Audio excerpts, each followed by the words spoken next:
One of the big things you mentioned just before, and I guess this is kind of entwined with your journey, even the social situations, like letting go of that, right? Letting go of that attachment to turning up to those social situations with a drink in your hand, or kind of letting go of the misery and the pain that you've been immersed in for so long. For other people, or for me this year, like letting go of a relationship that was painful and not good, and seeing the change. Like with that comes a lot of pain and fear of letting go. What's your advice for people? Basically, the first step is letting go, isn't it, to move forward? So how can we kind of recalibrate our minds to letting go? Because as you said, it's so resistant to change. And it can be very hard when it's like neural wired to basically say, like, this is a safe space, don't let go. How do you let go?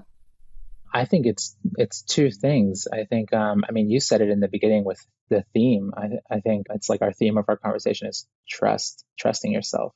Like, if you feel like you know in your heart that this next step is good for you, then trust. You have to be able to just like let yourself, fall into the water, like jump right in. The other aspect of it is that letting go requires repetition. Like, you're going to have to teach yourself, like letting go, like what you said, it's habituated in the mind. It's ingrained in the mind. So if you're used to doing things in one particular way, you will have to train yourself to not do that. And that might create situations where, like, if you're trying to let go of some particular type of habit, you're going to have to keep pushing forward and doing the opposite of that. And I think it can be quite challenging, but a lot of that, the way the mind learns is through repetition. So letting go isn't like a one-time event. It's actually, you're going to have to let go many times. Yeah, I mean, it's definitely not an easy route. I think we always see kind of the end result, which I said earlier. It's something that I think people are going to be screaming at on this but I can't get out of overthinking. And I think we're kind of really can be stuck in these like negative cycle loops where people can say, well, I'm eating well, or I'm going out for my daily walk, or I'm doing a run, or I'm journaling. And do you know what? I still feel like shit. Like I just feel like shit. So to those people that are kind of listening to this, like, what's your advice? I think you have to pick up a tool. You mentioned too, right? Like taking care of your body, journaling, but there are a lot of other tools out there. Like I've mentioned earlier, like I meditate, and it's benefited me immensely. And the relationship that I have with my thoughts, it's one where it's more so based on detachment than it was before. So over these past, 12 years that I've been meditating, I've learned that most of the thoughts that I have are flimsy. They're not like really worth anything. So it's like either some negativity or some, either some craving, some aversion. And if I give meaning to them, if I give action to them, then they become these like deeper, almost signs of who I am as a human being. But if I'm just hearing random chatter in my mind, whether it's negative or positive, it doesn't mean as much as the actions that I put forward into the world. And I think that's really how I define myself as a human being, and how people really should define themselves as like, what actions are you actually putting out into the world? Because those actions are building your life. And if you hear, the random negative self-talk, don't worry about it, but back to picking your tool, I think it's really, really valuable that people learn and find, like, there are so many tools out there for you, so many different types of meditation. Like the type of meditation that I do in the Goenka tradition, it's quite rigorous, and it's not for everyone, but if it's for you, fantastic, because it's a wonderful tool. But if not, there are so many other types of meditation, so many different forms of therapy that can really help people. So I think you have to challenge yourself. Like, if you still don't feel good, you probably haven't found the right tool. So go out there and keep finding something that is for you. What was the meditation that you mentioned that you do? So I practice Vipassana in the SN Goenka tradition, and they have centers in the UK. They have centers all over the United States, all over the world. And it's a style of Burmese meditation that originates from the Buddha's teaching. And it's very focused on, honestly, just observing reality as it is, because we're constantly projecting onto reality. We're constantly, shaping it with our evaluations. And Instead, you're learning how to just observe. And most of the technique is based around you being able to literally feel your body and feel the way that this truth of change is emanating. And it's pretty powerful because you go away to these silent 10-day retreats. And, in the beginning of it, you're just being aware of your breath. But as you go deeper into the course, you start seeing that you can take your ability to feel your body to a much elevated level where you can feel, you're not just like feeling your arm starts feeling like a rushing river of atoms. And it's so distinctly like, you're being able to take your concentration and your ability to feel to just this astonishing depth that almost feels surreal, but it's actually real. You're able to truly just feel deeply in your body and clearly see that, oh, right, everything is changing. It's quite powerful. It's helped me tremendously. Well, it's like a very deep connection, right? There's no distractions at that point. I think the biggest misconception for me around letting go, from someone who's been on this journey a few times as well, is that it's not quick. You kind of have to sit with it. You kind of have to sit with the discomfort. And I didn't like it when someone said that to me. I was like, no, I'm productive. I want to just give me the 10 plan rule and I'll book it in twice. I know you're talking about tools, but I really want to be honest and share, because I think, as you said, being honest and sharing, can help so many other people. But when I kind of went through a breakup, I did everything. I got acupuncture. I did a breathwork course. I did another breathwork course. I did a meditation course. I did journaling every day. I meditated every day. I went for a gratitude walk every day. I'd call a friend. I'd see people all the time. I ate really, really well. I did yoga every single day. I had this checklist of everything that I was going to do. And because I thought I was doing things well and it wasn't going to plan, it was kind of making me more disheartened. Yeah. And someone had to be like, you can't rationalize your way so quickly out of like letting go and feeling better. Like you kind of just have to sit with it. And I wasn't kind of quite ready for that. And then when someone said that to me, I just thought, do you know what?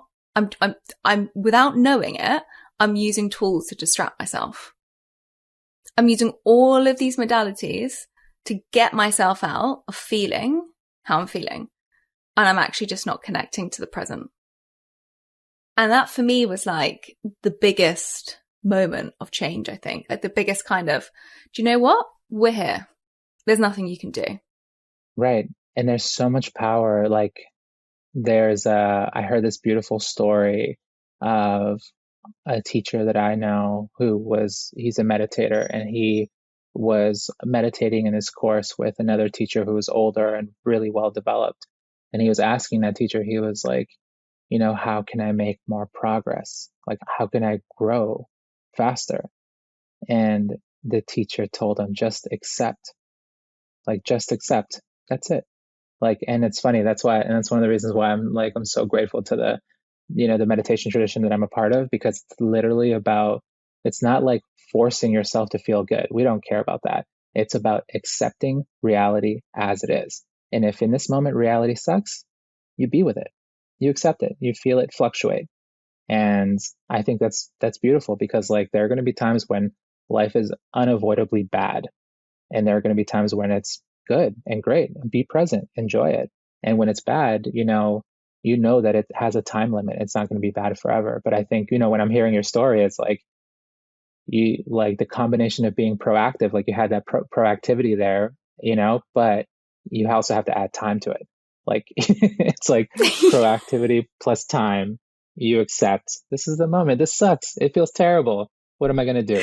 Well, it's true, right? It's like one of those things when I was thinking, okay, one of the like huge questions on Google is how to heal, and everyone's trying to get a checklist. And it reminds me of the wellness culture that I kind of went into 10 years ago before I went and studied biochemistry, nutritional science, and so on and so forth, was that I was like, well, I've got a checklist of all the best things I'm going to eat. I'm going to be the healthiest person on the planet. And it just never turned out that way.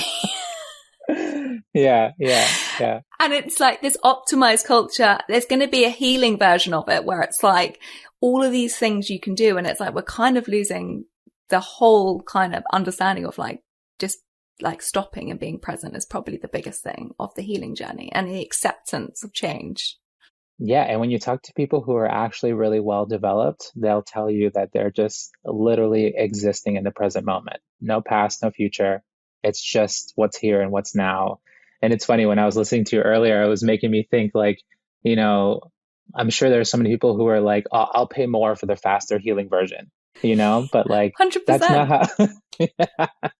There's going to be somewhere that you're going to see in like 2 years, there's going to be like a center where you can set a healing journey very, very quickly and you're going to come out transformed. And there's a conversation around like, that's kind of what ayahuasca is like at the moment. A lot of people will say, I'm going to go and find myself and do ayahuasca and then think after a week they're done and the healing's finished. And it's, there's a lot of like different modalities that are coming up, I think, in this space. And I think it's just really an important one to highlight that actually it's not this one-stop shop. It's actually It's a continual process. Yeah. And I think, to people out there, like I would, like, you don't need to take out a loan to heal, right? If you're paying like five, eight, $10,000 for something, like something's not quite right. So I would be a little careful with that, because you can find a good therapist without breaking an arm and a leg, without like breaking the bank. You can also like find really good meditation teachers and meditation traditions. Like honestly, the best ones, like the best meditation traditions, like you don't pay. And if you do, like the suggested amount is tiny. But like the tradition that I go to, like I'll go meditate for 45 days continuously in silence. People feed you there. There are people who are serving there, who are helping create the meditative environment, and there's no suggested donation. Like it's literally free. You can give a donation at the end if you want, but it's not like, no one's making money off of this thing. Like when you're trying to gain real deep wisdom, like you can't pay for that stuff.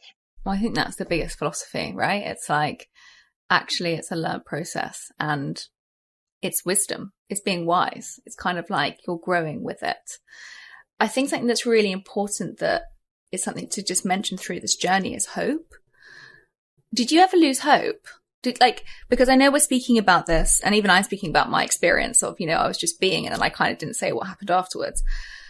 And it's not just now that I've had something very similar to 10 years ago when I had burnout, and similar to you, I'm sure you've gone through a lot of different processes of growth and healing. But hope is a big kind of word, I think, and one it's really important to speak about in relation to letting go and moving forward, because it can all sound easier said than done. And a lot of people can feel like they can lose hope on the way. So what do you say to those people who kind of say, I just can't keep going, or I don't have that energy to keep going? Like there's a lot of pain there that they're struggling and it's been a while. What's your advice? You brought me back to a particular moment. Like I remember before my rock bottom moment, there was a time where I had really lost hope. Like I felt like I was stuck in Groundhog Day, where I was repeating the same day over and over and over, and I was absolutely miserable. And what did help me come out of that was shaking up the routine. And I think that's one thing for people who really feel like they're losing hope, is like, if you're stuck in a holding pattern, if you're stuck in this, like the same thing happening over and over again, break the routine, do something different, like you don't even have to like go on a trip and go somewhere else. You can just switch up the way you do things, and you'll see that like you kind of come back to life again. But I think we can get stuck in like the mire of sameness, and it can really wear you down.